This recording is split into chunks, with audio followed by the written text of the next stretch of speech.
तो जैसा कि लास्ट एपिसोड में हम लोगों ने देखा था कि योंगफे वो डू फैमिली के वॉरियर्स का इंतजार कर रहा था, मगर अचानक से वहां पर डार्क चर्च के कुछ वॉरियर्स आ जाते हैं और वो दोनों ही वॉरियर्स काफी ज्यादा पावरफुल भी होते हैं। उनके साथ बहुत ही खतरनाक लेवल के ड्रैगन थे जिन्हें वो लोग होली ड्रैगन्स कहते हैं। योंगफे उन होली ड्रैगन्स का जमकर मुकाबला करता है और अपने ड्रैगन स्लिंग टेक्निक का इस्तेमाल करते ही उन ड्रैगन्स के साथ साथ उन वॉरियर्स को भी बहुत ही बुरी तरह से मारता है, यहाँ तक कि वो अपनी श्वानगोंग टेक्निक के जरिए उन ड्रैगन्स को पूंछ से पकड़ता है और गोल गोल घुमाते हुए एक दूसरे पर ही दे मारता है, जिससे वो ड्रैगन्स बहुत ही बुरी तरह से इंजर्ड होते हैं। और साथ में योंगफे उन्हीं ड्रैगन्स को दोबारा से उठाता है और फिर से गोल गोल घुमाते हुए उनके ही ओनर्स के ऊपर दे मारता है, जिसकी वजह से एक बंदे का तो वही काम तमाम हो जाता है। और इसके बाद योंगफे कहता है अगर कोई और लड़ना चाहता है तो वो भी आ जाए। ये कहने की ही देर थी कि 4 वॉरियर्स वो उसके सामने आकर खड़े हो जाते हैं, जिस पर योंगफे कहता है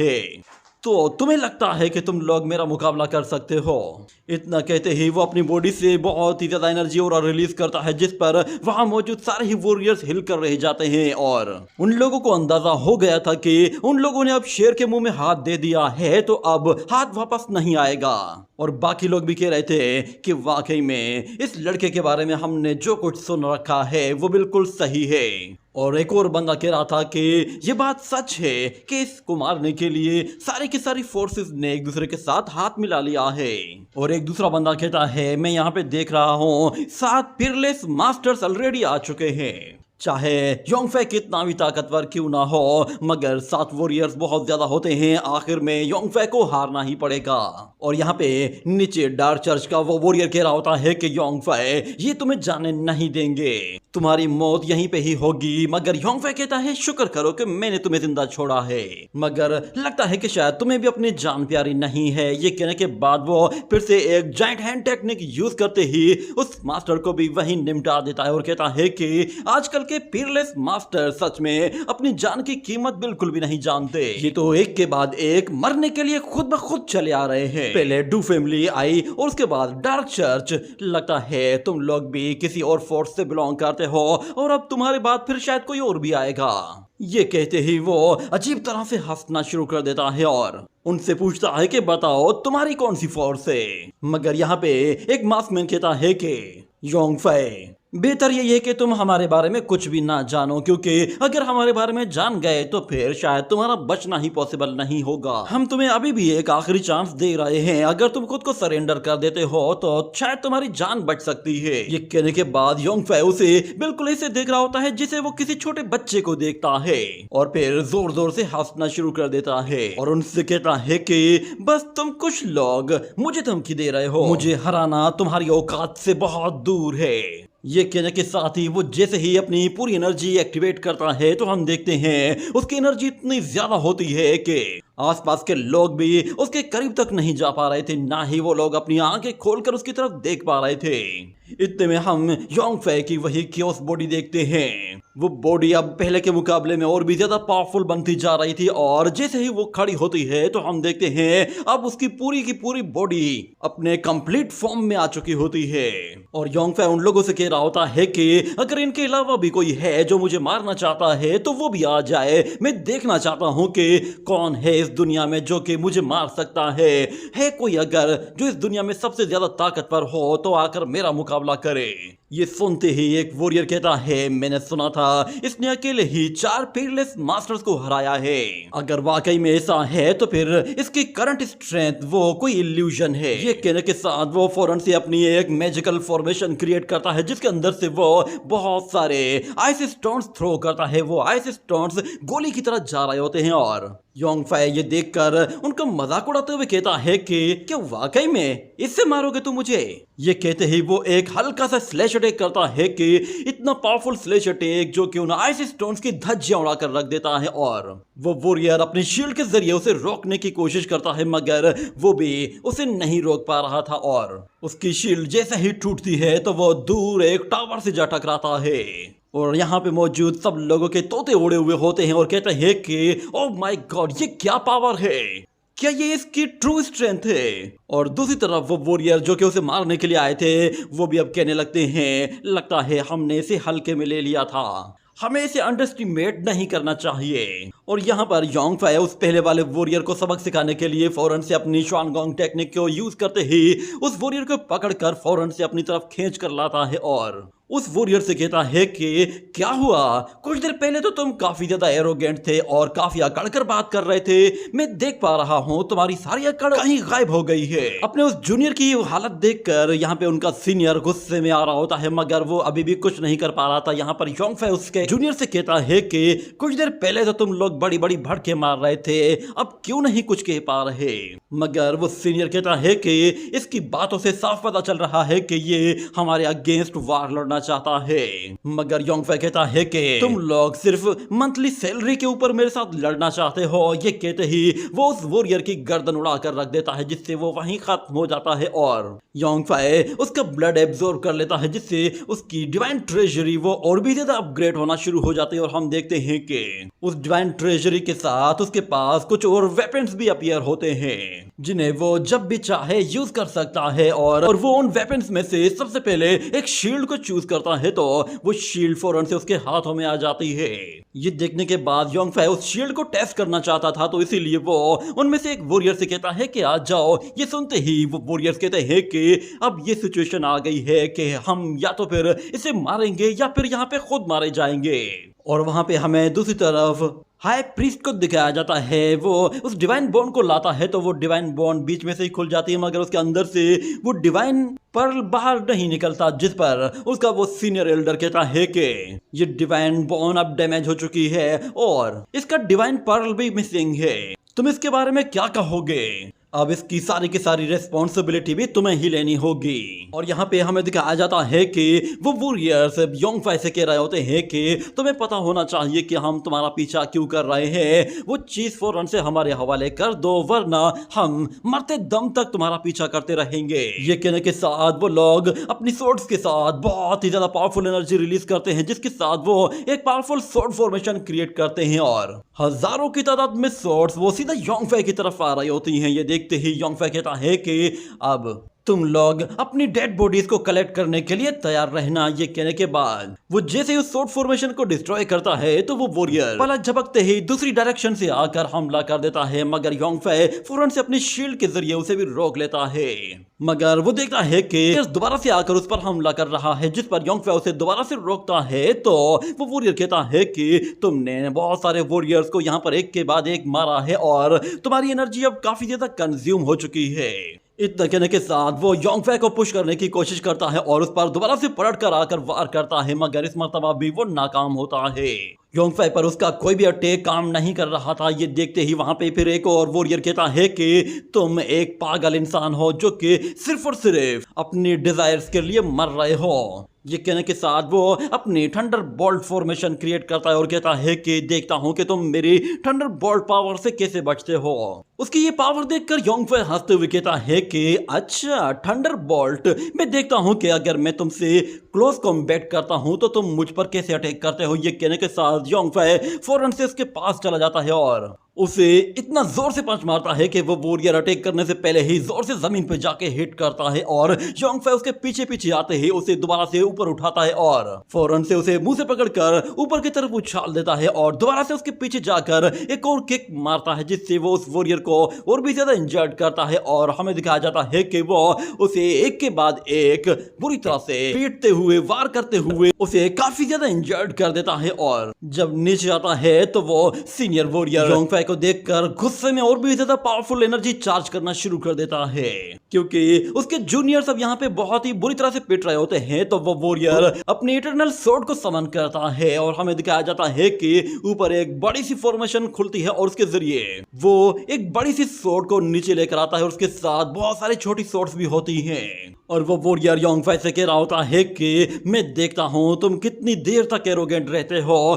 तुम्हारी सारी एरोगेंस मैं आज निकाल दूंगा। और दूसरा वॉरियर वो एक डिवाइन मिरर लेके खड़ा होता है और वो भी अपनी उसी फॉर्मेशन ट्रांसफॉर्मेशन के जरिए बहुत सारी छोटी सोर्ड्स को समन कर लेता है और सारी की सारी सोर्ड्स योंगफे की तरफ आगे बढ़ने लगती है। योंगफे वो अपनी जगह पर खड़ा रहता है और उन सोर्ड्स को डॉज करने के बजाय अब उन्हें रोकने की कोशिश करता है, मगर हम देखते हैं कि जैसे ही वो वॉरियर अपनी जायंट सोर्ड भी उसकी तरफ थ्रो कर देता है तो सारे के सारे अटैक्स कंबाइन होकर एक साथ ही आ रहे थे। ये देखते ही योंगफे कहता है कि चलो ये सिचुएशन बिल्कुल परफेक्ट है, मुझे अपनी न्यू शील्ड को वैसे भी टेस्ट करना था। इतना कहते ही वो उस शील्ड का साइज बढ़ा देता है और उस सोर्ड के सामने ले आता है। आहिस्ता आहिस्ता वो शील्ड उन सारी के सारी सोर्ड्स को एब्जॉर्ब करना शुरू कर देती है और जैसे ही वो सारी सोर्ड्स खत्म हो जाती हैं तो योंगफे कहता है कि सुनो तुम्हारा ध्यान कहीं और है। ये कहते ही वो शील्ड को जैसे उसकी तरफ थ्रो करता है तो वो शील्ड उससे टकराती है तो वो वॉरियर वहां से काफी पीछे जा गिरता है। मगर योंगफे का गुस्सा अभी भी कम नहीं हुआ था, बल्कि वो अब डिफेंसिव के बजाय ऑफेंसिव होना शुरू हो जाता है और अपनी सोर्ड दोबारा से जनरेट कर लेता है। और जैसे ही उस सोर्ड से एनर्जी रिलीज करता है तो उसकी एनर्जी तो बिल्कुल एक न्यूक्लियर एनर्जी की तरह निकल रही होती है, जैसे कि वो जिस चीज से टकराएगी उसे उड़ा कर रख देगी। और शायद वो अपना फाइनल अटैक करने को तैयार था और वो उस वॉरियर को भी कहता है कि हमारी फाइट अब काफी लंबी हो चुकी है, चलो इसे खत्म करते हैं। ये सुनते ही सब लोग चौंक जाते हैं कि क्या ये वाकई में इस फाइट को एंड करने वाला है। पता नहीं इन दोनों में से कौन पहले मरने वाला है। ये कहने के बाद हम देखते हैं कि योंगफे वो उस सोर्ड को आहिस्ता आहिस्ता नीचे लेकर आता है तो ये देखकर वो वॉरियर भी अपनी आंखों के सामने उस मौत को आते हुए देख पा रहा था, मगर वो उसे एक्सेप्ट करने को तैयार नहीं था। वो कहता है कि आज या तो तुम मरोगे या तो मैं मरूंगा। ये कहकर वो फौरन से एक डिवाइन शील्ड बनाता है जिसके जरिए वो योंगफे की सोर्ड को रोकने की पूरी कोशिश करता है, मगर योंगफे का सोर्ड स्ट्राइक इतना स्ट्रॉन्ग होता है कि वो उस शील्ड को आहिस्ता आहिस्ता तोड़ना शुरू कर देता है।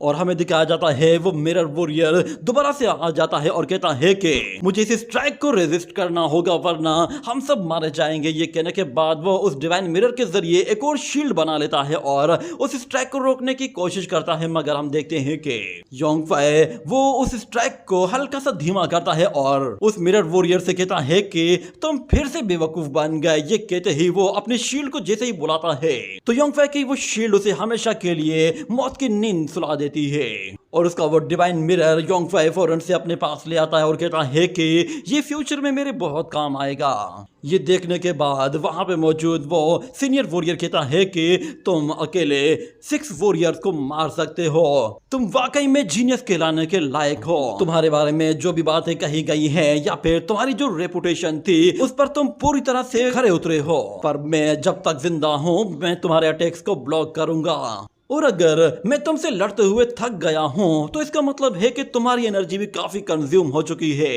क्यों ना हम दोनों एक दूसरे पर एक और फाइनल अटैक करके देखें। दोनों में से जो भी अटैक को ब्लॉक कर पाया वो जिंदा रह पाएगा, वरना दूसरा मारा जाएगा। ये attack life and death attack होगा, दोनों में से कोई एक ही विनर होगा। ये कहने के साथ वो भी अपना अटैक तैयार करता है और योंगफे भी अपनी एनर्जी चार्ज कर लेता है और अपनी सोर्ड के साथ वही स्ट्राइक करने को तैयार होता है और उस वॉरियर से कहता है कि तुम मेरे सेकंड स्ट्राइक डिजर्व करते हो। उन लोगों को इस तरह फाइनल अटैक करता हुआ देखकर सब लोग समझ गए थे कि अब फैसला इसी अटैक के साथ होगा। दोनों में से कौन जीतेगा बस कुछ ही देर में पता चल जाएगा। वो मास्क वॉरियर फौरन से अपनी उस जायंट सोर्ड के साथ हमला करने को आगे बढ़ता है तो योंगफे भी अपनी वही जायंट सोर्ड लेकर उस वॉरियर की तरफ हमला करने के लिए टूट पड़ता है और जैसे ही दोनों वॉरियर एक दूसरे से आकर टकराते हैं तो एक जोरदार धमाका होता है। इतना बड़ा धमाका के आसपास की हर एक चीज पूरी तरह से तबाह बर्बाद हो जाती है और जैसे ही वहां पर धूल मट्टी उड़ने लगती है तो सब परेशान हो जाते हैं कि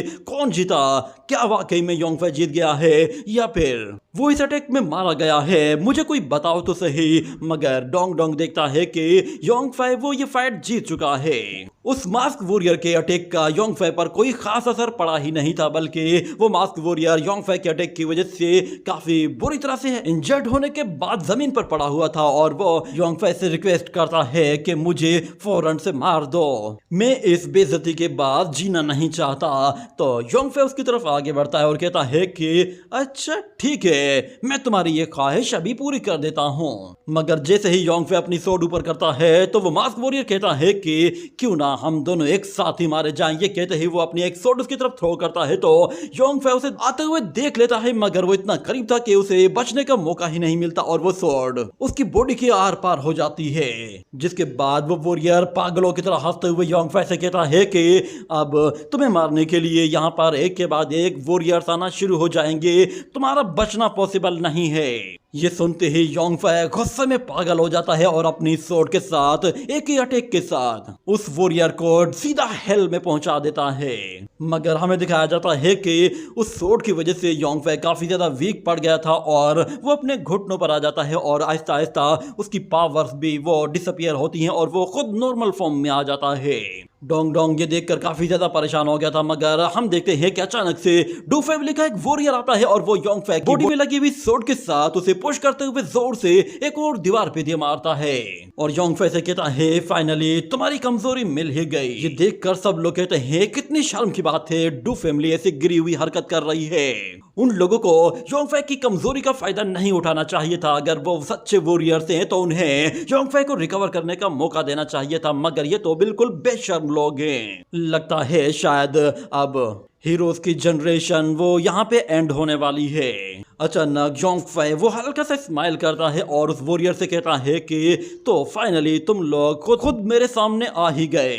मगर डोंग डोंग देखता है कि योंगफे वो बहुत ज्यादा मुसीबत में है तो उसकी मदद करनी चाहिए। ये कहने के साथ वो फौरन से अपने उस डिवाइन सिंह के साथ एक बहुत ही पावरफुल एनर्जी अटैक करता है जो कि सीधा उस वॉरियर की तरफ जा रहा था। मगर अचानक बीच में एक और वॉरियर आ जाता है और वो अपने ब्रदर की मदद करने के लिए उस अटैक को वहीं पे ही रोकने की कोशिश करता है। मगर डोंग डोंग की डिवाइन एनर्जी भी काफी ज्यादा पावरफुल होने के साथ साथ बहुत ही हाई लेवल की होती है, जिसकी वजह से उस वॉरियर को अपना पूरा जोर लगाना पड़ जाता है, तब जाकर उस एनर्जी को ब्लॉक कर पाता है। मगर हम देखते हैं कि डोंग डोंग वो अपनी ज्यादा एनर्जी कंज्यूम कर लेता है तो काफी ज्यादा वीक पड़ जाता है। अगर वो थोड़ी देर और कंटिन्यू रखता तो शायद वो उस बैरियर को तोड़ देता।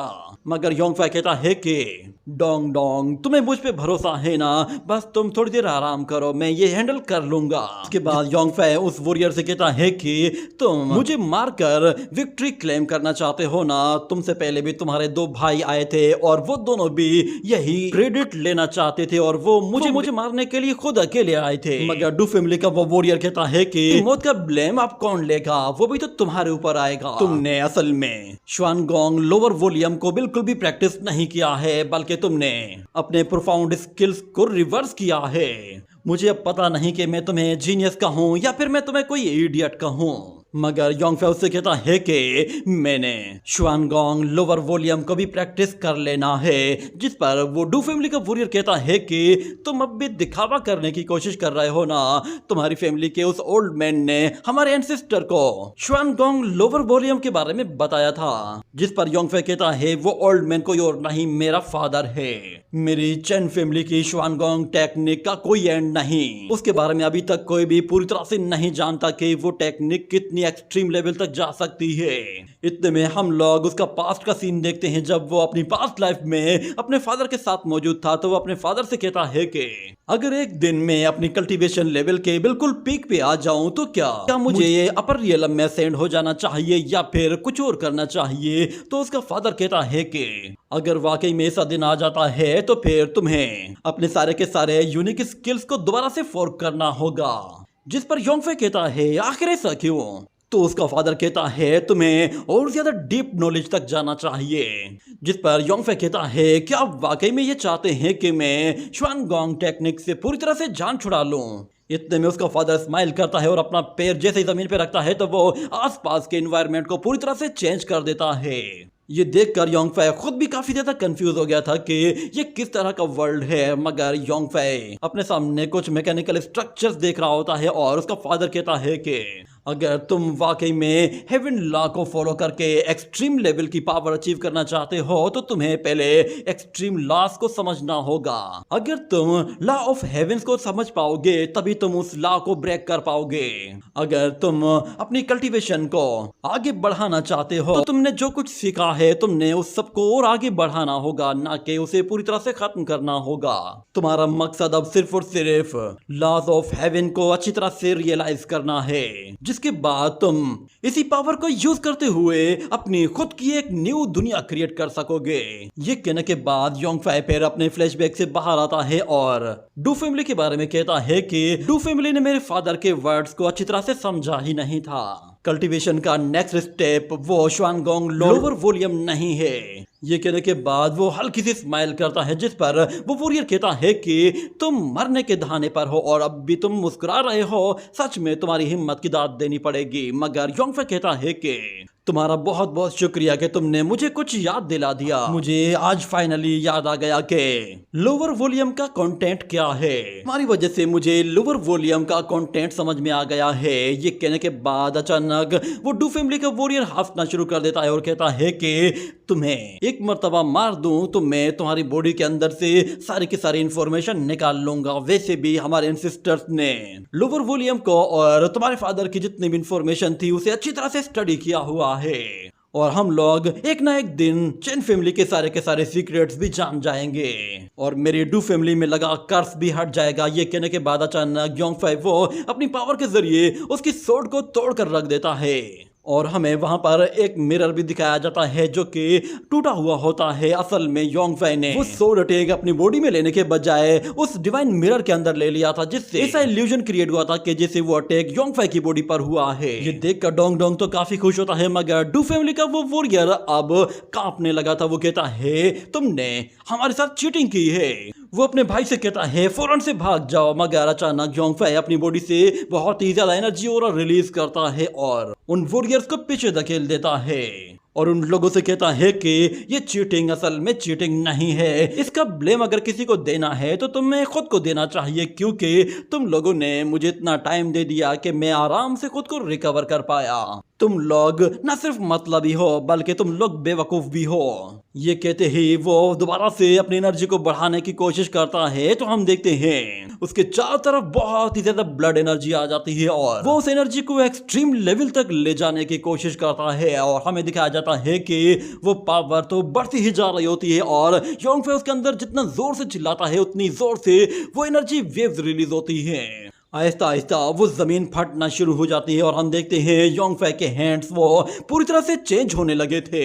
उसके बालों का कलर बिल्कुल बदल गया था, ऐसा लग रहा था कि जैसे वो पूरी तरह से ट्रांसफॉर्म होने वाला है और उसके नीचे जमीन के अंदर से एक हाथ बाहर निकलता है और वो योंग फाई को अपने साथ ही ऊपर उठा लेता है। असल में वो जायंट हैंड उसकी जायंट क्योस बॉडी का हैंड था और उसकी क्योस बॉडी अब पहले के मुकाबले में ज्यादा अपग्रेडेड लग रही थी और वो अब उन लोगों को मारने के लिए फौरन से अपनी वो डिमोनिक सोर्ड बाहर निकालता है तो उसकी क्योस बॉडी भी सेम वैसी ही सोर्ड क्रिएट कर लेती है और योंग फाई उन्हें कहता है क्या तुम लोग मरने के लिए तैयार हो। आहिस्ता आहिस्ता उसकी क्योस बॉडी वो अपने वेपन्स को भी अब रिवील करना शुरू कर देती है और योंग फाई जैसे ही अपनी उस जायंट डिमोनिक सोर्ड के साथ अपनी स्ट्राइक करता है तो वो पहले सिर्फ एक वॉरियर पर हमला कर रहा था, मगर उसका दूसरा ब्रदर वो भी उस अटैक को रोकने के लिए बीच में आ जाता है, जिस पर वो पहले वाला ब्रदर काफी ज्यादा डर गया था और अपने ब्रदर को उस अटैक को रोकते हुए देखता है, मगर उसका ब्रदर वो उस अटैक को रोक नहीं पा रहा था। आहिस्ता आहिस्ता उसका बैरियर टूटना शुरू हो जाता है और देखते ही देखते वो स्वॉर्ड सीधा जाकर उसे हिट करती है, जिससे वो स्वॉर्ड उसकी बॉडी के टुकड़े टुकड़े कर देती है और वो जूनियर अपने सीनियर ब्रदर को देखता है तो उसकी बॉडी दूर एक जगह पड़ी भी होती है और उसकी इस हालत पर वो खुद भी बहुत ज्यादा डर गया था। और जबकि योंग फाई वो उस वॉरियर को बिल्कुल इजी लेता है और फौरन से अपनी क्योस बॉडी को हटाकर नीचे आता है और डोंग डोंग भी समझ गया था कि अब विक्ट्री उनकी है। जबकि योंग फाई वो उस सोर्ड को लेकर अब उस दूसरे वॉरियर की तरफ आगे बढ़ता है तो वो बेचारा पहले से ही काफी ज्यादा डरा हुआ लग रहा था और योंग फाई अपनी सोर्ड के साथ उसके बिल्कुल सर पे आ खड़ा होता है, जिस पर वो वॉरियर क्लियरली अपनी मौत को देख पा रहा था। मगर उसके साथ ही ये एपिसोड यहाँ पे एंड हो जाता है।